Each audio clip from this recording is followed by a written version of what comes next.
Good evening. The Maltese shopkeeper whose evidence was key in convicting Abdelbaset Al-Megrahi of the Lockerbie bombing has died. Tony Gauci played a crucial part in linking the only man convicted of the crime with the explosion, but doubts had been raised over his reliability. Joanne Macaulay reports. Tony Gauci ran a clothes shop in Sliema in Malta. He said he recognised Abdelbaset Al-Megrahi as the man who bought clothes from him, items which investigators claimed were in the suitcase containing the bomb which blew up over Lockerbie in December 1988, killing 270 people. This direct link to Megrahi was key to him being found guilty of the atrocity. But people who believe he was wrongly convicted have always doubted Gauci's evidence and continue to campaign to clear Megrahi's name.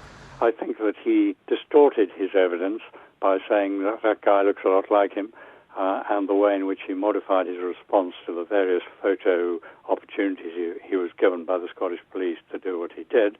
I think it's better to say that his evidence was warped by the hope of riches. The Crown Office has previously insisted no witness was offered any inducement by it or the Scottish Police, and there's no evidence that any other law enforcement agency offered payment. 2 years ago, the then Lord Advocate said he believed Megrahi was guilty. Abdelbaset Al-Megrahi died in 2012, 3 years after being released from jail in Scotland on compassionate grounds. He maintained he'd never seen Mr Gauci, nor had he ever bought clothes from him. Joanne Macaulay reporting Scotland. The family of boxer Mike Towell has made an official complaint to NHS Tayside about the medical treatment he received for headaches before his death. The Dundee fighter suffered a brain bleed during a televised fight last month and died a day later. A 58-year-old man has died after falling onto a road before being hit by a car in South Lanarkshire. It happened in Lark Hall last night. The car driver was unhurt. Scotland's Higher Education Minister has said there will be a fresh look at financial support for students. The comments came amid calls to reform the system, which helps those from less well-off backgrounds go to college and university. Andrew Black reports. Borders College, like Scotland's other colleges and universities, takes on students from less well-off backgrounds who need financial support. But the principal here argues the system could be better. For one thing, she says college and university students aren't treated equally. You would be able to apply for a loan if you were going into a higher education programme, but not if you were trying to do a college programme. So for example, someone who wants to train to be a teacher can access a loan and go to university and train to be a teacher, but someone who wants to be a joiner doesn't have that same opportunity. New figures out this week show the total amount paid to students in bursaries and grants is down by more than 35% since just before the SNP came to power. At the same time, the value of student loans was up by more than 160%. Scottish students get free university tuition, but one expert argues that doesn't solve the problem. When you cut grants, the people who end up taking on extra debt are the poorest students, the people whose families can't help them out.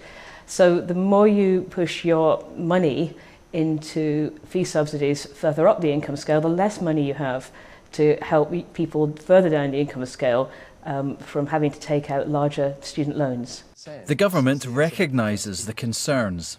Changes that we made in 2013 to the student support package was built with stakeholders at that time to ensure that students had the maximum amount of money in the pockets, and that's what we delivered at the time, and that is a combination of bursaries and loans.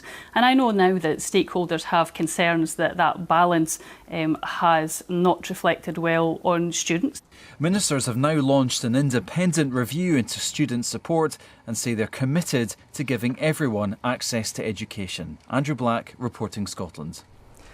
In tennis, Andy Murray has won the Vienna Open, meaning his quest to be the world's top-ranking player is still on track. Murray beat the Frenchman Jo-Wilfried Tsonga in straight sets.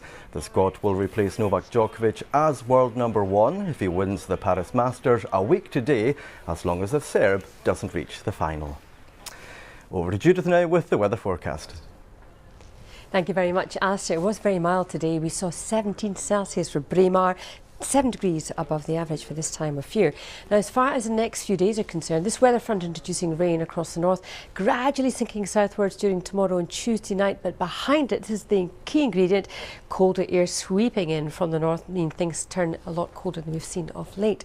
So tonight we've got that band of rain across the north extending into Aberdeenshire, further south dry with a mixture of clear spells and some cloud, and nothing too cold tonight, lows generally of 8 to 10 Celsius, maybe a little lower in the south. So that rain there first thing across the far north tomorrow with northerly winds. Now it does gradually push southwards, but for most it's a dry, bright start and pretty good spells of sunshine first thing. The best of the sunshine will be for the southeast and Fife. That rain moving southwards, eventually reaching everywhere tomorrow night. Highs tomorrow of 13 Celsius. That's your forecast. Thanks, Judith. We're back just after the 10 o'clock news. Until then, from everyone on the team here in Glasgow, bye for now.